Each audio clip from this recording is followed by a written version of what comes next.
We just talked to David. You let it be known, I think 3 weeks ago you wanted to fight him. Any update on that? I mean, you heard mine, so you got any update? You just talked to him. You didn't get no update? He said he might be doing a rematch with Gavril, but Gavril might be hurt or something, so he's not sure. There you go. So, what did you think of his fight against Gavril? Some people thought Ronald might have won. I mean, I thought Ronald did great. That night, you know, after my fight, I just wanted to be a fan, you know, and you didn't really not to say that like I'm a fan of them, but you know, just be a boxing fan in general. Enjoy the fight? And just enjoy the fight. So I wasn't trying to score or anything like that, but I thought Ronald did really good. I thought at times, you know, Ronald's outboxing David Benavidez, and we can all be honest, Ronald's not the best boxer. Ton of heart, good power, solid all the way around. But as far as like a skilled boxer, you know, he's not on the top of the list. And what was he doing with David? Knocked him down. Okay. For being what? Careless? And what do people tell me to do? Not be careless. Yeah. to throw more punches, to go in, to act crazy, right? And then what? I end up like Chocolatito. And then what they say? Oh, he's 25. He needs to be more patient. He needs to be more calm. So I'm calm. I'm relaxed, patient. And then what do I need to do? I need to pick it up. You know how boxing critics are? Absolutely, and that's okay. But I don't do what I do, and I've told some of you this before, I don't do what I do for people who don't like it. I do what I do for people who will like it, who do like it, who will love it. You know, I don't do what I do for people who will hate on it. That's not why I do what I do. So I'm just going to continue to do what I do for the people who do like it. If you did fight David, would you expect him to come sharper than he did on that night because he would be fighting you and not Ronald? I mean, one person can only do so much. So, you know, unless that was a fight where I felt like as close as it was, everything was pulled out of the bag. No one's seen all I've done. That's my next question. Do you think you can go to a level, even though you've been winning your fights handily, like we haven't seen yet? In a 10-round fight on Showtime, was I out of breath at all? No. You know, no one's seen everything I do. No one's seen everything I can do. They see spurts. People see I can cut the ring off and move forward. They know I can throw combinations and break people down. They know I can stick and move and box. They know I can get on my feet, get on my toes. They know I can pick and roll. You know, it's about being well-rounded. And people who are well-rounded are the ones who make it the farthest, because at some point, you're going to have to pull a different aspect out. This fight's going to cause for this, you know, this Caleb. The next fight's going to cause for this Caleb. And that's just like life. What do you think's going to happen when real adversity hits you in the ring? Because, like I said, you've been winning these fights pretty easily. Adversity. So, like, asking me how I'll deal with adversity. In the ring. Oh, in the ring. What about adversity in general? Well, we know you handle that very well. So I can deal with adversity. Yeah, so I've shown that. And just because I won't get in there and trade punches with somebody, and I don't have to. No one has to. And even if I had to come forward style all the time, it doesn't mean I have to stand there and trade with somebody. That causes for a short career. So as far as how I deal with adversity, I think my life is a testament to that. Now, until someone steps up and brings that out, we won't know. We won't know. I haven't. In the pros, I haven't dealt with it. You know, I got an extensive amateur background, but we're not going to talk about that because we're not in amateur. Are you improving as a fighter? In what ways are you improving? Absolutely. I think the commentators agreed with that on September 8th on Showtime. They've seen a big improvement in a lot of areas, and I'm just going to continue to get better because I want to get better. I don't want to be where I am. I'm not satisfied with where I am or who I am. I want to continue to get better. I want to be a better boxer. I want to be a better man. You know, so I make that my mission. So that's my everyday mission. So that's what I do. I work on getting better. I know the fight's only been a couple weeks now, but has there been talk about when you'll be back in the ring? Will it be before the end of the year? Hopefully. We're working on something big, and if everything goes as planned, then it'll be someone that everyone in the boxing world knows. A lot of people are fond of. We had a bigger fight lined up, but I just spoke with my management and he pulled out. So we had to go down to somebody else, but it's still someone very well known and someone very tough, and something I think people will finally be happy to see me, you know, able to step up in competition, because I've been calling people out. I try to fight. You know, the way to move up the ladder is to either fight an old big name or a new prospect, right? That's the two ways you get your foot in the door, or to the other side.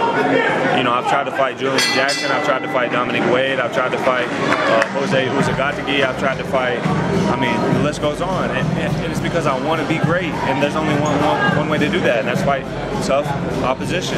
There's no other way. I can't show the world what I want to be until I get that opportunity. But it takes two to get in there and do it. I can't do it on my own. It takes two people to make a fight. It takes two people to make a good fight. If I'm in there trying and somebody's just in there surviving, that's not a good fight. No one wants to see that. So whether it's a Corrales and who Castillo, war going back and forth, or whether it's a one-sided ass whooping, there has to be two people in there trying to win.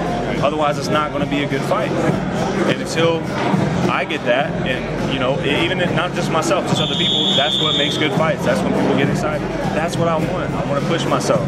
I want to show the world what I believe I can do. They don't have to believe it. I just want to show them. You don't have to take my word for it. I just want to show the world, but I can't do that on my own. Canelo, Golovkin, what do you think of that? Watching it, I thought it was 8-4 Triple G, and I wanted Canelo to win. I wanted Canelo to win. I'm not a fan of many people. I'm a fan of Canelo, and I wanted him to win. And I thought he lost 8-4. Now I've had people think the same, and then they went back and watched it at home, and turned the sound down and stuff like that, and they thought it was a lot closer than that.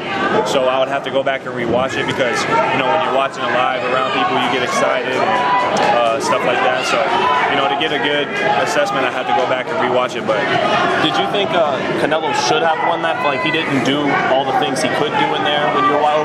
Did he bring out all the tricks like you said with Benavidez and Brazil, and he just lost to a better fighter? I think he was outboxing Triple G, and I think he was doing great things in spurts, but I felt like he got a little tired, and noticeably tired because his style changed drastically. If he would have got on his bike and stick and move not so dramatically, then it wouldn't have appeared that he was so tired. But it happened so dramatically that it seemed as if he got tired. Was he on the bike too much at the end?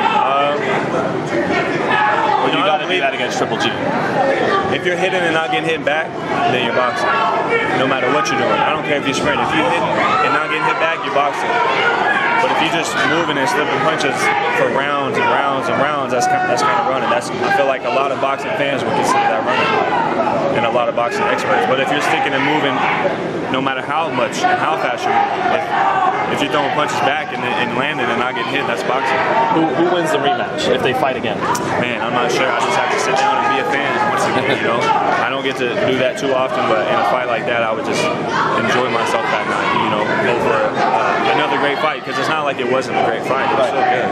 So, as a fan, like you're saying, and as a guy who knows the sport, what do you make of Andre Ward's retirement? What are your thoughts on that?